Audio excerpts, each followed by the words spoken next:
Friends, आप सब कैसे हो? आशा करती हूँ आप सब अच्छे होंगे, मस्त होंगे, लाइफ को अच्छे से एंजॉय कर रहे होंगे। आज की हमारी स्टोरी है, एक लड़की को देखा तो ऐसा लगा।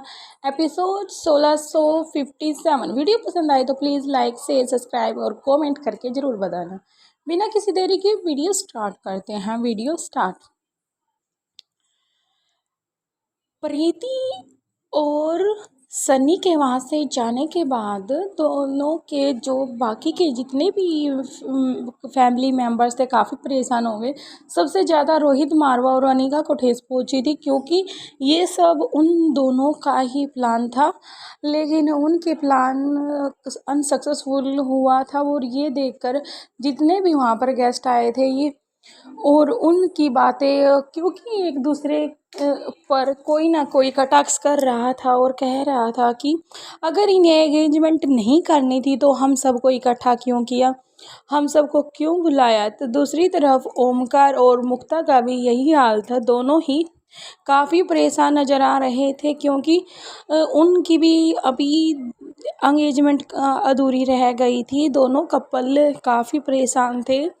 दूसरी तरफ प्रीति और सनी का भी यही हाल था, जैसे मुक्ता और ओमकार का था। इन सब से एक दूसरे के कानों में फुसफुस कर रही थी, क्योंकि जो वहाँ पर गेस्ट औरतें आई थी, कहीं ना कहीं ओमकार की माँ सभी के कानों में कुछ ना कुछ कह रही थी कि मैं इस लड़की को जानती हूँ, ये हमारी फैमिली को नीचा दिखाने के लिए कोई ना कोई ऐसी हरकत करेगी जो हमारी फैमिली के खिलाफ होगी। और देखो, इसने ऐसा ही किया है। मैं कब पहले से ही मना कर रही थी इस रिश्ते को, काफ़ी बढ़ा चढ़ाकर बातों को एक दूसरे की औरत के कानों में भर रही थी, क्योंकि उसने उन औरतों को ये बात बताई थी जो कहीं ना कहीं रोहित की और गुलेरिया फैमिली से कटती थी, और उनको ज़्यादा से ज़्यादा वो जो सोसाइटी है उसमें फैला सके।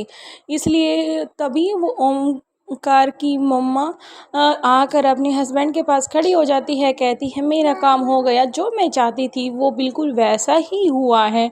लेकिन मैंने ऐसा एक्सेप्ट नहीं किया था कि प्रीति ऐसा कुछ करेगी, लेकिन इसने कर दिया। ये तो सत्ते पे सत्ते की बात हो गई है। तभी उस ओमकार के पापा कहते हैं हाँ, मैं भी काफ़ी खुश नज़र आऊँ। दूसरी तरफ लच्छो दमयंती से मिलने के लिए गई हुई थी, और वो दोनों आपस में डिस्कशन कर रही थी। तभी लच्छो कहती है मासा, उनके घर में कोई फंक्शन है और कहीं ना कहीं एंगेजमेंट हो रही है। और मैं तभी लच्छो की इतनी बात सुनकर दमयंती कहती है मैं उनके जो मारवा या गुलेरिया हाउस, दोनों ही हाउस में मैं शांति और ये फंक्शन अच्छे से होते हैं तो मेरे अंदर के रोम रोम में आग रौंद जाती है, क्योंकि जब से मेरा बेटी की मौत हुई है तब से मैं नहीं चाहती, अगर मैं दुखी हूँ तो वो भी दुखी रहने चाहिए।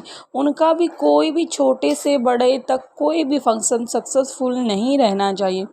तभी लच्छो के पास किसी का फ़ोन आता है। लच्छो अपना फ़ोन अटेंड करती है और मासा से कहती है मासा, जैसा आप चाहती हैं बिल्कुल वैसा ही कुछ हुआ है। तभी मासा कहती है ऐसा क्या हुआ लच्छो जो तुम इतनी हंस रही हो और इतने अच्छे से बात को एक्सप्लेन कर रही हो। तभी लच्छो कहती है मासा, जैसा आप चाह रही थी, सोच रही थी कि हम ऐसा उनके फंक्शन में विघ्न पैदा करें जिससे कि उनका सक्सेसफुल ना हो, वो काम उन्हीं की फैमिली मेम्बर्स में से किसी ने कर दिया है। और अभी के लिए तो वो आपस में जो दो कपल थे वो इधर उधर भटक गए हैं, लेकिन मुझे लगता है कहीं ना कहीं अनिका और रोहित उनको मना ही लेंगे, लेकिन मैं ऐसा नहीं होने दूंगी, मुझे ही कुछ करना होगा। तभी दमयंती कहती है लच्छो के कंधे पर हाथ थपथपाते हुए, कहती है मुझे तुमसे अपने आप से ज़्यादा भरोसा है लच्छो, क्योंकि कहीं ना कहीं तुम भी वो चाहती हो जो मैं चाहती हूँ, लेकिन तुमने कभी मुझे बताया नहीं कि तुम उनका विनाश क्यों चाहती हो। लच्छो कहती है मासा, जो आपके दुश्मन वो मेरे दुश्मन, इसलिए जो आपसे नफ़रत करते हैं उनसे नफ़रत मैं करती हूँ, इसलिए मैं आपकी स्पेशल आपका राइट हैंड हूँ, तो आपको दर्द होगा तो मुझे भी दर्द होगा, इसलिए मैं नहीं चाहती आपकी तरह उनका घर में कोई भी सुख शांति से कोई भी चीज़ अच्छे से हो। इसलिए मैं जैसा आप चाहती हो मैं भी वैसा ही सोचती और चाहती हूँ। लच्छो की बात सुनकर अपनी जांघ पर हाथ मारते हुए दमयंती कहती है, ये हुई ना मेरी दमयंती के राइट हैंड लच्छो वाली बात। तभी कहती है, इसी तेरी अदा पर तो मैं मरती हूँ, फिदा हूँ, तभी तो मैं तुम्हें अपने सबसे करीबी रखती हूँ। तभी लच्छो कहती है, मासा आपकी दया है, आपकी दया मुझ पर बनी रहेगी तो जैसे आप चाहती हो मैं बिल्कुल वैसे ही करती रहूँगी। इतनी बात लच्छो कह देती है और कहती है, मासा मुझे आज्ञा दो, मैं अब अपने मिशन के लिए जा रही हूँ। तभी दमयंती कहती है कि लच्छो तुम फ़ोन पर कॉन्ट्रैक्ट करती रहना। तभी लच्छो कहती है, मासा मैं ऐसा कोई भी काम नहीं करूँगी जिससे मेरे बारे में उन लोगों को किसी भी चीज़ के बारे में पता हो और मेरी बारे में वो इन्फॉर्मेशन इकट्ठा कर सकें। इसलिए मैं ऐसी गलती बिल्कुल भी नहीं करूँगी जो कि हर एक मुजरिम अपने पीछे सबूत छोड़ता चलता है, लेकिन मैं ऐसा नहीं करती। पहले मैं उस सबूत को मिटाती हूँ, उसके बाद मैं आगे का स्टेप रखती हूँ। इसके बाद दमयंती भी अपने फेस पर हाथ लगाकर सोचती रह जाती है। वो सोचती है, काश ऐसा मैं भी करती तो आज मेरा बेटा मेरे साथ ही होता। तभी वो कहती है, माँ साहब मैं आपकी बात समझ सकती हूँ और आप अपने बेटे की कोई चिंता मत करो, आपके पास दूसरा बेटा भी है और जो आपका मुंह बोला बेटा है और आप मुझे भी कुछ अपना समझती होंगी, तो हमारे लिए आप इस दुनिया में इस दुनिया को अच्छे से जाने पहचाने जो आपके दुश्मन हैं हम उनको मौत के और उनको तड़पा तड़पा के मारेंगे उनकी लास्ट सांस तक। तभी दमयंती कहती है, आजा लच्छो एक बार मेरे गले लग जा।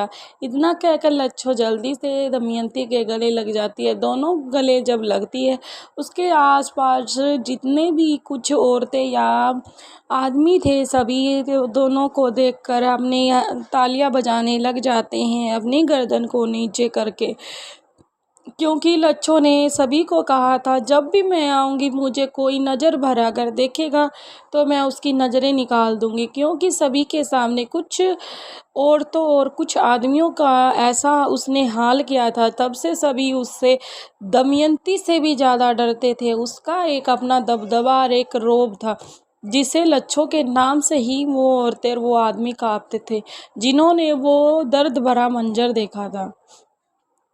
थैंक यू फ्रेंड्स, वीडियो पसंद आए तो प्लीज़ लाइक शेयर सब्सक्राइब और कमेंट करना बिल्कुल भी मत भूलना। जल्दी मिलते हैं नए एपिसोड के साथ। Thank you.